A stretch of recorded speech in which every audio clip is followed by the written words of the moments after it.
अस्सलाम वालेकुम जी। कैसे हैं आप सब? ठीक ठाक हैं? मैं उम्मीद करता हूँ कि आप सबकी सेहत और ज़िंदगी ठीक ठाक चल रही होगी।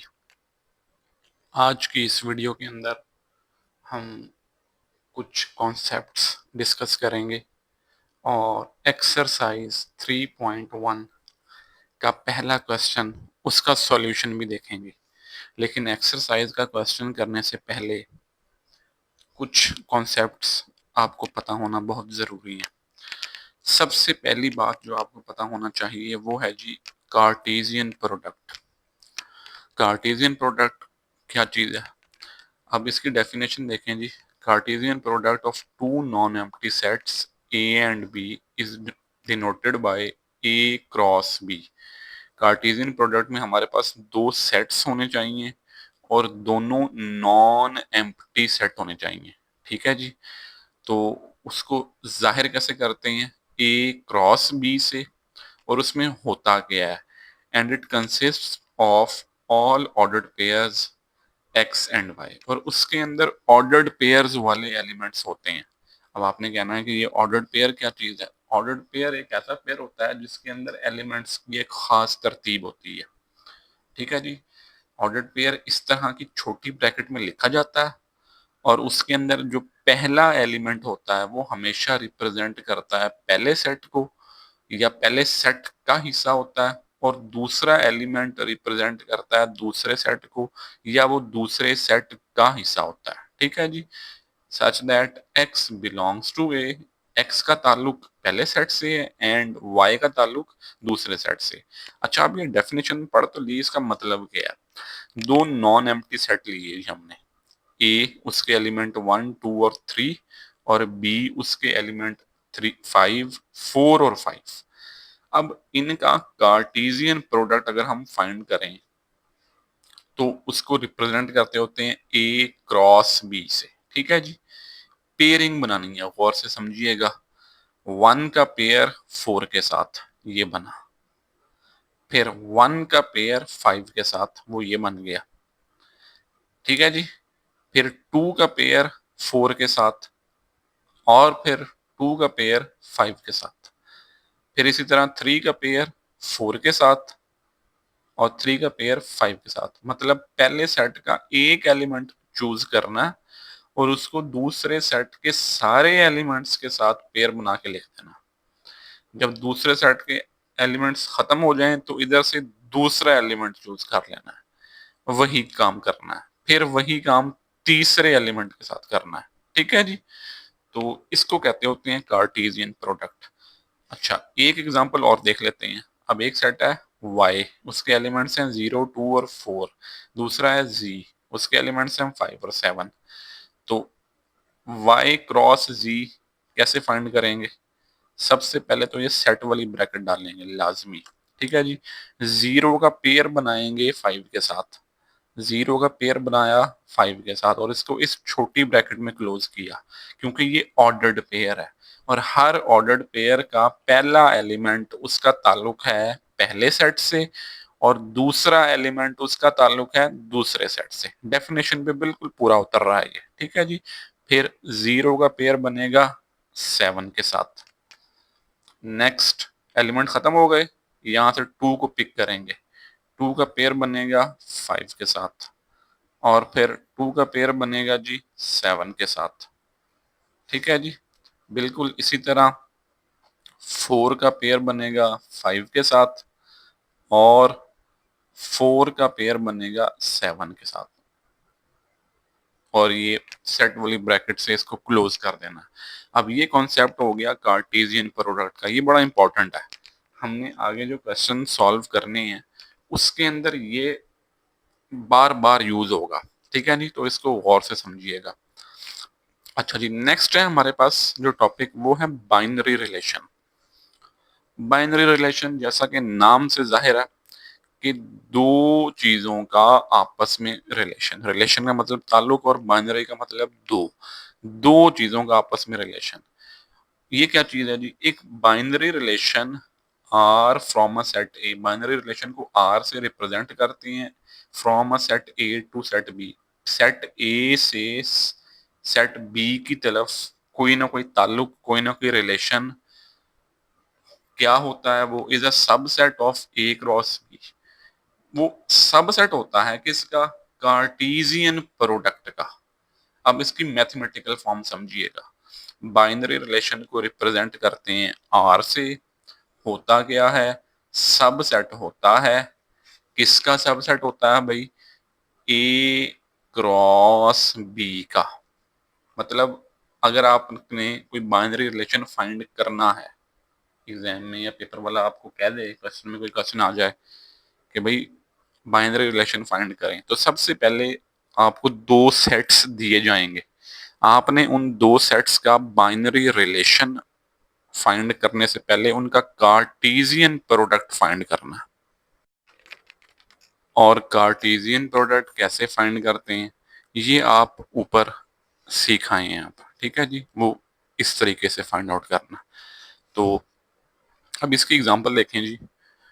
एक सेट दे दिया ए, दूसरा सेट दे दिया बी। कहा ये गया कि write two binary relations of A cross B. A cross B के दो बाइनरी रिलेशन फाइंड करें। तो सबसे पहले तो ए क्रॉस बी फाइंड करना है। ए cross B, A cross B का मतलब है कि 1 का पेयर बनाना है 4 के साथ, ठीक है जी, और फिर 1 का पेयर बनाना है 5 के साथ। ओके जी। नेक्स्ट 2 का पेयर बनाना है 4 के साथ, और 2 का पेयर बनाना है जी 5 के साथ। ओके जी। फिर 3 का पेयर बनेगा 4 के साथ, और 3 का पेयर बनेगा 5 के साथ। और लास्ट में इसको क्लोज करना है सेट वाली ब्रैकेट के अंदर, क्योंकि ये ए क्रॉस बी जो होता है ये सेट होता है, ठीक है जी। तो अब दो, सबसे पहला काम ए क्रॉस बी फाइंड हो गया। अब बाइनरी रिलेशन फाइंड करना है। दो बाइनरी रिलेशन तो मैंने R1 मेरा पहला बाइनरी रिलेशन होगा, और R2 जो है वो मेरा दूसरा बाइनरी रिलेशन होगा जो मैंने फाइंड करना है, ठीक है जी। अच्छा, R1 की तरफ आ जाते हैं। R1 क्या कहता है। अब R1 के अंदर एलिमेंट्स लिखने हैं जिनका ताल्लुक ए क्रॉस बी से हो। कोई से दो ऑर्डर्ड पेयर आप लिख लें, 1 और 4 आ जाएगा, ठीक है जी। 1 और 5 लिख लें। हम R1 के अंदर सारे नहीं लिख सकते। अगर सारे लिख देंगे तो हमारे पास R2 में लिखने के लिए एलिमेंट्स बचेंगे ही नहीं। डिफरेंट लिखने हैं, ठीक है जी, वो एक दूसरे से मुख्तलिफ होने चाहिए, ये उसकी कंडीशन होती है। अच्छा जी, अब R2 के अंदर जो इधर लिख दिए वो रहने दें, और बाकी सारे दूसरी तरफ लिख दें, ठीक है जी। ये मैंने ये और ये नहीं लिखे, आप ये दोनों भी एडजस्ट कर सकते हैं। तो ये तरीका है बाइनरी रिलेशन फाइंड करने का। अब देखें इस एग्जांपल को गौर से देखें कि यहाँ पे कोई कंडीशन नहीं है कि x का स्क्वायर हो बड़ा y से, x और y इक्वल हों, x और y को ऐड करें तो आंसर 5 बने, इस तरह की कोई कंडीशन नहीं है। ये बिल्कुल सिंपल से एग्जांपल है, ठीक है जी। तो अब हमने एक्सरसाइज जो स्टार्ट करनी है उसके पहले क्वेश्चन के अंदर ना हमने बाइनरी रिलेशन फाइंड करना है, लेकिन उसके अंदर कंडीशंस होंगी। तो कंडीशंस जब आएंगी मैं आपको उनके बारे में भी एक्सप्लेन करूंगा। अभी आपने सिर्फ ये बात याद रखनी है कि बाइनरी रिलेशन फाइंड करने के लिए दो सेट्स का होना जरूरी है। नंबर एक, दोनों सेट्स नॉन एम्प्टी होने चाहिए। नंबर दो, और तीसरी बात ये कि उनका कार्ट ऐसे ए क्रॉस बी फाइंड करना आना चाहिए आपको, ठीक है जी। हाँ जी, अब हम स्टार्ट करते हैं जी अपनी एक्सरसाइज। अब एक्सरसाइज का पहला क्वेश्चन देखें। इसमें बताया गया for A is equals to 1 2 3 4 find the following relations in A. अब ये बात ध्यान से समझनी है। रिलेशन फाइंड करने के लिए तो दो सेट्स का होना जरूरी है, लेकिन उसने हमें सिर्फ एक सेट दिया, लेकिन उसने दूसरा सेट भी बता दिया, छुपा के बताया। वो क्या बताया उसने, इन ए। ये बात याद रखनी है। इन ए का मतलब ये है कि ए का कार्टेशियन प्रोडक्ट ए के साथ, ठीक है जी। ये है इंपॉर्टेंट पॉइंट कि ए का प्रोडक्ट लेना है आपने ए के साथ, जो भी सेट बने फिर उसके अंदर से इस तरह के एलिमेंट्स चूज करने हैं जो ऑर्डर्ड पेयर में हो। ओके जी, उसके अंदर होते ही ऑर्डर्ड पेयर के अंदर है। और कंडीशन दे दी, अब इसके अंदर देखें कंडीशन क्या दी, y बराबर होना चाहिए x के, मतलब दोनों एलिमेंट्स एक दूसरे के बराबर होने चाहिए, तो कोई मसला नहीं है। इंपॉर्टेंट पॉइंट आपने नोट कर लिया कि a का a के साथ कार्टेशियन प्रोडक्ट वो मैंने ऑलरेडी निकाला हुआ साइड पे, क्योंकि ये बार बार यूज होना है तो बार बार सामने होगा तो देखने में आसानी रहती है। ए क्रॉस ए का कार्टेशियन प्रोडक्ट, सेट ए लिख लिया, क्रॉस दोबारा सेट ए लिख लिया। अब पेयरिंग करनी है जी, पहला एलिमेंट उठाया, दूसरे सेट के सारे एलिमेंट्स के साथ पेयर बनाया, वन का पेयर वन के साथ, वन का पेयर टू के साथ, वन का पेयर थ्री के साथ और वन का पेयर फोर के साथ। दूसरे सेट के एलिमेंट खत्म हो गए, फिर पहले सेट का सेकंड एलिमेंट चूज कर लिया टू। अब टू को इन सब से मल्टीप्लाई करना है, टू का पेयर वन के साथ, टू का पेयर टू के साथ, टू का पेयर थ्री के साथ, टू का पेयर फोर के साथ। बिल्कुल इसी तरह थ्री का पेयर वन के साथ, थ्री का पेयर टू के साथ, थ्री का पेयर थ्री के साथ और थ्री फोर के साथ, और ऑनवर्ड्स फोर वन के साथ, फोर टू के साथ, फोर थ्री के साथ और फोर फोर के साथ। ठीक है जी, ब्रैकेट लगाना नहीं भूलना, इसको ब्रैकेट में क्लोज करके लिखना है। अब उसने कंडीशन क्या दी हुई है, वो एलिमेंट्स चूज करें जिनमें x और y दोनों बराबर हैं। तो x और y दोनों बराबर हैं, ढूंढें इसके अंदर से कौन कौन सा ऐसा एलिमेंट है और या ऑर्डर्ड पेयर है, सॉरी एलिमेंट नहीं कहना, कौन कौन सा ऐसा ऑर्डर्ड पेयर है जिसके अंदर x और y बराबर है। ये x और y इक्वल है, ये भी, ठीक है जी। नेक्स्ट ये भी, x भी और y भी दोनों आपस में इक्वल हैं, और ये, ठीक है जी। तो इसका मतलब है कि हम ये लिखेंगे, हमारा क्या बनेगा जी, हम इसको लिखेंगे r equals to one one, एक ऑर्डर्ड पेयर, दूसरा ऑर्डर्ड पेयर टू और टू, तीसरा ऑर्डर्ड पेयर थ्री और थ्री, और चौथा ऑर्डर्ड पेयर फोर और फोर। ठीक है जी। अच्छा, अगली बात भी उसने एक पूछी हुई है, उसने कहा हुआ state domain and range of the each relation. तो इस रिलेशन की डोमेन और रेंज भी बतानी है। अब ये डोमेन गौर से सुनिएगा, पहला पहला एलिमेंट डोमेन है, डोमेन, ये भी डोमेन, ये भी डोमेन, और जो दूसरा दूसरा एलिमेंट है ये रेंज, ये भी रेंज, ये भी रेंज और ये भी रेंज। बड़ा आसान सा कॉन्सेप्ट है ये। डोमेन ऑफ आर क्या बनेगा, वन टू थ्री और फोर। ठीक है जी। बिल्कुल इसी तरह अगली चीज क्या थी, range, range of R, domain में आते होते हैं पहले पहले एलिमेंट, और रेंज के अंदर आ जाएंगे second second element of each ordered pair. This will becomes one two three और फोर। ठीक है जी। तो ये पहला पार्ट का सॉल्यूशन है जी आपके लिए। नेक्स्ट है जी हमारे पास सेकंड रिलेशन, जो हमने फाइंड करना है। इसकी स्टेटमेंट क्या है, एक्स और वाई ऑर्डर्ड पेयर में हो, ओके जी, एंड y प्लस एक्स का जो आंसर आना चाहिए वो 5 के इक्वल आना चाहिए। ठीक है जी। इसका मतलब है कि हमने अब जो कार्टेशियन प्रोडक्ट फाइंड किया था उसमें से ऐसी वैल्यूज चूज करनी है जिनको हम ऐड करें तो हमारा आंसर 5 आए। ठीक है, तो हम एक दफा दोबारा इसको गौर से देखते हैं जी। इसमें से चूज करना है क्योंकि, ठीक है जी, इसमें से चूज करना है कि एक्स और वाई को ऐड करें और आंसर क्या बने जी, 5 बने। तो वन और वन 5 नहीं बनता, ये 3 बनता है, 3 प्लस 1 4 बन जाएगा, 1 प्लस 4 ये बनेगा जी। पहला ऑर्डर पेयर हम लिखेंगे 1 और 4 का, ठीक है जी। 1 हम लिखेंगे कैपिटल आर, पहला ऑर्डर पेयर क्या बनेगा 1 का और 4 का। नेक्स्ट ढूंढें जी जो 5 बने, 2 प्लस 1 नहीं बनेगा, 2 प्लस 2 ये भी नहीं बनेगा, 2 प्लस 3 ये भी 5 बनेगा, तो ये लिख लें जी 2 और 3, ठीक है। ये रिलेशन याद रखना आपने इसकी कंडीशन कि दोनों को ऐड करें तो आंसर क्या बने 5 बने, ठीक है जी। 1 को और 4 को ऐड कर रहे हैं तो 5 बन रहा है, 2 को और 3 को ऐड कर रहे हैं तो 5 बन रहा है। नेक्स्ट चलें जी, ये 6 बनेगा, हमें नहीं चाहिए। 3 और 1 4 बनेगा, 3 और 2 ये भी 5 बनता है, इसको भी चूज कर लेंगे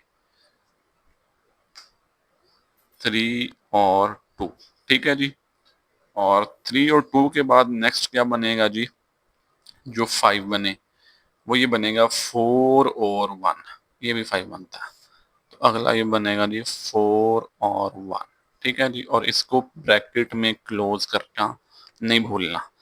ये तो आ गया रिलेशन जो उसने कहा था फाइंड करने को। अगली बात ये है कि हमने इसकी डोमेन और रेंज भी फाइंड करनी है।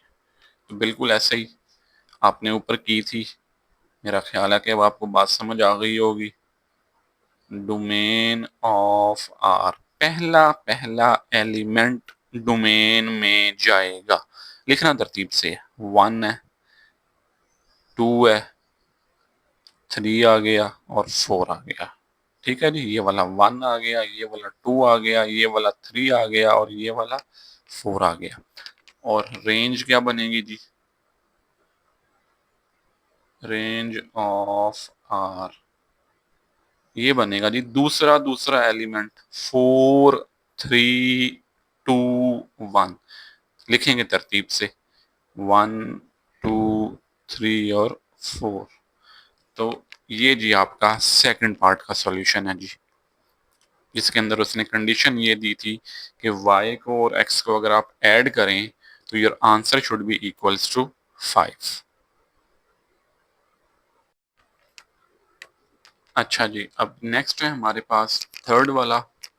अब थर्ड वाला रिलेशन देखें जो हमने फाइंड करना, एक्स और वाई ऑर्डर्ड पेयर में होना चाहिए, ओके जी। एंड एक्स प्लस वाई जो है वो लेस देन होना चाहिए किससे, 5 से। क्या मतलब इसका, इसका मतलब ये कि एक्स और वाई कि जो हमने पेयर चूज करने हैं कार्टेशियन प्रोडक्ट से, वो इस तरह के चूज करने हैं कि अगर उनको ऐड करें तो उनका आंसर 5 से छोटा होना चाहिए, ठीक है जी। तो एक दफा फिर हम सहारा किसका लेंगे, कार्टेशियन प्रोडक्ट का। ये बड़ा इंपॉर्टेंट है, मैंने आपको बताया था कि इसको गौर से समझें। हर एक पार्ट की कैलकुलेशन यहां से स्टार्ट होनी है, ठीक है जी। तो जिस बच्चे को कार्टेशियन प्रोडक्ट फाइंड करना आ गया उसको रिलेशन बनाने भी आ जाएंगे, रिलेशन बनाने कोई मुश्किल नहीं है। कंडीशन देखें जी, मैं दोनों चीजें सामने रख देता हूँ। कंडीशन ये है कि एक्स और वाई को ऐड करें और वो छोटे हों किस से, 5 से। तो चूज करें जी, 1 प्लस 1 करेंगे तो मेरा आंसर 2 आएगा और 2 छोटा है 5 से, तो मैं ये लिखूंगा आर रिलेशन के लिए ब्रैकेट आ गई। और पहला पेयर क्या बनेगा 1 और 1 का, ठीक है जी। दूसरा पेयर चूज करें फिर 1 और 2, ये भी लिखा जा सकता है, क्यों कि 1 और 2 को ऐड करो तो ये आंसर बनता है 3 और 3 छोटा है इस 5 से। तो दूसरा पेयर बनेगा 1 और 2, ठीक है जी। तीसरा पेयर देखें जी, तीसरा पेयर है 1 और 3। 1 और 3 वाला भी लिख सकते हैं, 1 और 3 वाला इसलिए कि 1 प्लस 3 करूंगा तो आंसर आएगा 4 विच इज लेस देन 5। तो 1 और 3 वाला पेयर भी लिख लिया, ओके जी। उसके बाद 1 और 4 वाला नहीं लिख सकते क्योंकि वो 5 उसके इक्वल आ जाएगा। 2 और 1 वाला लिख सकते हैं, 2 और 1 इन दोनों को ऐड करेंगे तो आंसर 3 जो कि छोटा होता है किससे, 5 से। 2 प्लस 2 भी लिख सकते हैं, 2 और 2 सॉरी ये वाला भी लिख सकते हैं, ठीक है जी। ये नहीं लिखेंगे क्योंकि ये 5 हो जाएगा, ये भी बड़ा हो जाएगा, ये भी लिख सकते हैं 3 और 1, तो 3 और 1 भी आ जाएगा। 3 और 1 के बाद 3 और 2 ये नहीं लिखेंगे, 3 3 ये नहीं आएगा, 3 4 भी नहीं आएगा, ये भी नहीं आएगा, बाकी कोई भी नहीं आएगा। ठीक है जी। तो इसका जो रिलेशन की फॉर्म बनेगी वो कुछ इस तरीके से बनेगी। अब डोमेन और रेंज भी फाइंड करनी है। डोमेन ऑफ आर क्या बनेगा जी? पहला पहला एलिमेंट बिलोंग्स टू डोमेन, मैंने आपको बताया था 1, पहला भी 1 है, इधर भी 1 है, तो रेपिटेशन नहीं करनी, हमने इधर एक दफा ही लिखना है। 1 के बाद फिर 1 एक दफा लिख लिया, फिर 2 और फिर 2। इसका मतलब है डोमेन के अंदर सिर्फ 2 एलिमेंट हैं, वो कौन कौन से हैं? 1 और 2, सॉरी ये 3 भी है, मैं भूल गया। 1 2 और 3, पहला एलिमेंट 1 आ गया, पहला एलिमेंट 1 ये भी आ गया, पहला एलिमेंट 1 ये भी आया, 2 है, इधर भी 2 है, वो भी लिख लिया, और 3 ये भी आ गया। ठीक है जी। अच्छा जी, अब नेक्स्ट है range. Range of R, range of R में क्या बनेगा जी? दूसरा दूसरा एलिमेंट चूज कर लेना, लेकिन लिखना तरतीब से है। 1 है, 2 है, 3 है, 1 है, 2 है और 3 है। 1 है, 2 और 1, ठीक है। जो हम लिखेंगे 1 2 और ये 3, ये जी हमारे पास डोमेन भी आ गई और रेंज भी आ गई थर्ड पार्ट की। नेक्स्ट है जी हमारे पास फोर्थ पार्ट, जो कि क्वेश्चन नंबर 1 का आखिरी आखिरी पार्ट है। अब ये बड़ा इंपॉर्टेंट है जी, इसकी कंडीशन भी चेक कर लेते हैं। एक्स और वाई ऑर्डर्ड पेयर में हो, ठीक है जी, ऑर्डर्ड पेयर में होंगे, और एक्स प्लस वाई जो है, सॉरी वाई प्लस एक्स या एक्स प्लस वाई, वो एक ही बात है। उनको हम ऐड करें तो उसका आंसर बड़ा आना चाहिए, किससे? 5 से। ठीक है जी। तो फिर ए क्रॉस ए का जो कार्टेशियन प्रोडक्ट हमने फाइंड किया था, हमें दोबारा उसकी जरूरत पड़ेगी। अब हमने वो वाले पेयर चूज करने हैं कि हम दोनों वैल्यूज को ऐड करें और हमारा आंसर 5 से बड़ा आना चाहिए। ठीक है जी, 5 से बड़ा आना चाहिए। तो 1 और 4 करते हैं तो हमारा आंसर आता है 5। हम ये नहीं लिख सकते क्योंकि उसने कहा था ग्रेटर देन 5, ग्रेटर देन 5। ठीक है जी। तो 2 और 3 ये भी 5 बनेगा, ये भी नहीं आएगा। 2 और 4 ये 6 बनेगा विच इज ग्रेटर देन 5। तो पहला पेयर हमारा हमें मिल गया, वो क्या है? 2 और 4। तो हम लिखेंगे R इज इक्वल्स टू 2 और 4। ठीक है जी। इन दोनों को ऐड करें तो इसका आंसर आता है 6, और वो बड़ा है और 5 छोटा है। ठीक है जी। अच्छा जी, दूसरी बात, 2 और 4 6 के बाद 3 और 1 4 आता है, 3 और 2 5 आया, 3 और 3 6 ये लिखा है। नेक्स्ट होगा जी हमारा 3 और 3 को अगर हम ऐड करेंगे तो हमारा आंसर आता है 6 विच इज ग्रेटर देन 5। ठीक है जी।